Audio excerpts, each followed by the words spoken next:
Illana Burk, CEO of Your Life's Workshop, coach to entrepreneurs and solopreneurs across dozens of industries, and host of Good Business. With nearly 20 years' experience helping hundreds of clients create profitable, ethically driven, and sustainable businesses based on their life's work, I'm here to teach you how to do great work, make great money, and make a positive impact without feeling like you need a shower afterwards.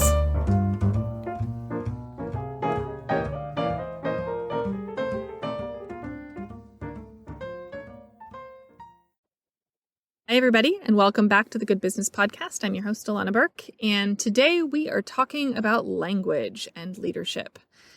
This is one of my favorite topics because we are going to talk about the words that need to fucking go. Now, first off, the reason why we're talking about words today is because marketing is hard. Marketing is complicated. We all like to make it more complicated, but it's complicated all by itself because it requires a lot of guessing and a lot of understanding of psychology and a lot of, effectiveness, I guess.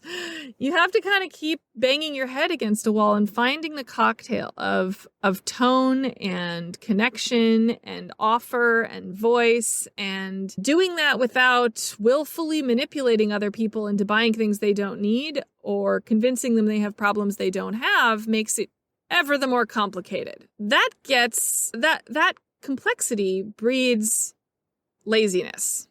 It breeds bandwagons. It breeds groupthink. And with it comes the cavalcade of words that everyone starts overusing that then become meaningless. For example, when I started blogging back in the dark ages when dinosaurs roamed the earth, all the way back in, 2010 or something, there was only a couple people out there in the online business space that cussed a lot. And it was not a bandwagon. It was still like, oh, my pearls, The baby boomers out there were still wringing their hands and saying, if only you'd be more professional and you'd get more clients. Now it is all the rage. People say fuck on the cover of their books now. They say fuck on network television. I mean, fuck's moment has arrived. We are all about giving the fucks now, right? But it wasn't always that way. Language changes over time. And the reason why it's all the rage is because everyone says it. And we all are tired of pretending that we don't. With that came a dilution. Fuck is still a pretty great word. I'm still going to use it liberally. But many other words kind of get the same treatment, but they don't have the same impact. And probably fuck will have less and less impact. It already does. I mean, frankly, it's like we can say it around children and people just go, oh, could you not say that around my kid? Maybe. It's like people know this. This is the way it is now. The times have changed. The way we regard language has changed. But what never stops being true is when a word gets overused, especially in marketing, when everyone starts saying it, it loses its impact rapidly.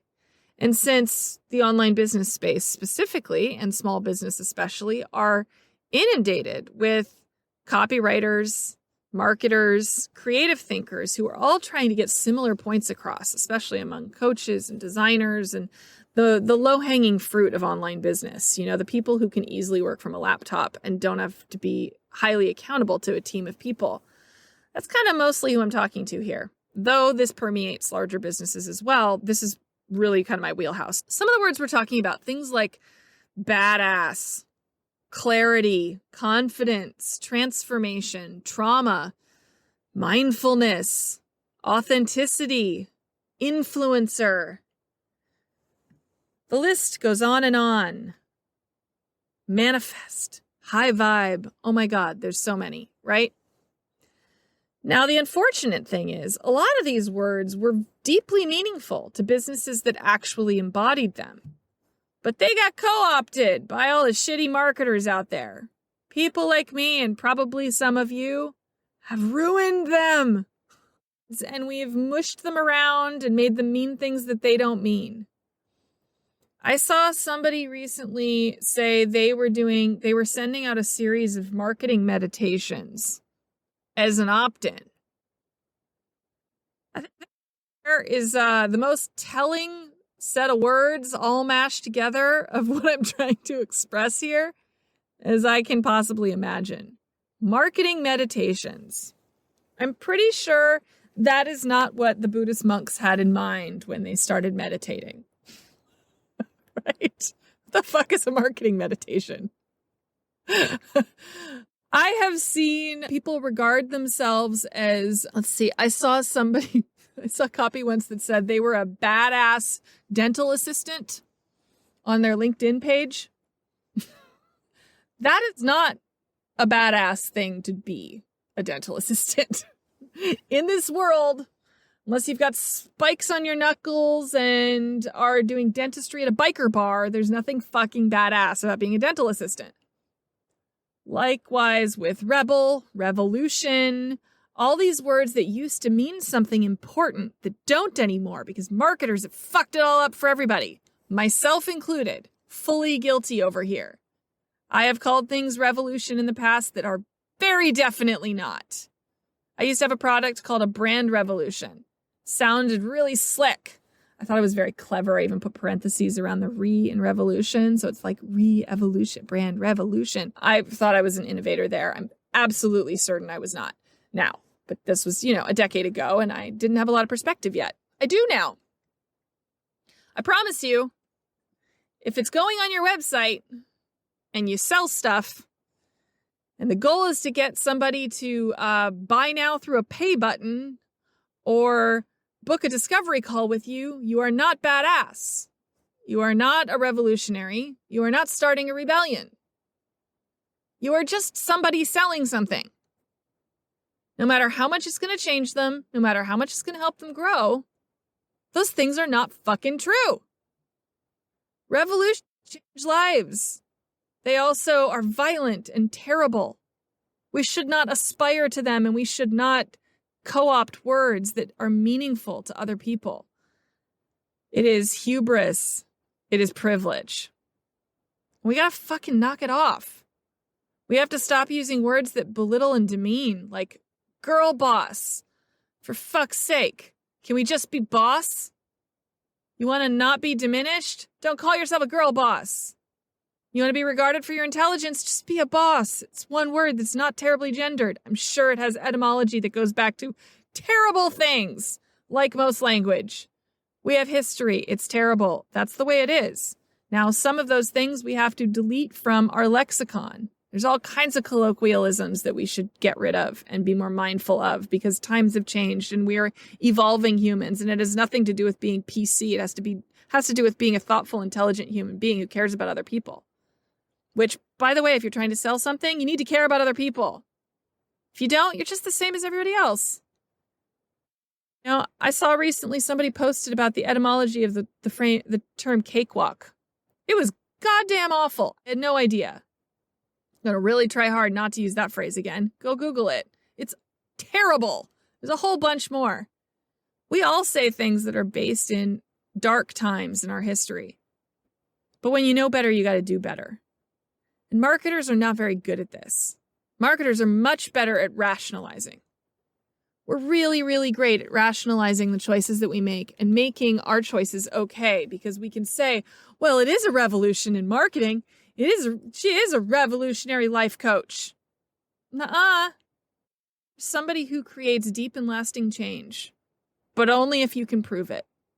Ethical marketing is about having the incredible courage to just say only what you do and not making lofty promises that you cannot keep and that cannot possibly be acquired from a $97 workshop. You will not have lasting change from a $97 workshop. You will not change who you are as a person from a $97 workshop. You will not have a whole new life as a $97 workshop. You got to know what you're promising and whether you're over-promising and deliver only on your promises and be willing to use quieter language that might not grab as much attention and let your work stand for itself. So go to your websites, look at your copy. What words are you using that aren't true? What words are you using that are overused and are probably doing you a disservice? Think about it. If you see it on everybody's website, if it's on yours, people are ignoring it. They're skipping right past it. And if they're skipping right past it, then it's taking up space. That is valuable real estate. You could be telling somebody something interesting. Use it well. Language is magnificent, poetic, beautiful, impactful, critical, even. But only if you use it well. So are you being lazy with your language? Or are you actually aspiring to elevate a conversation?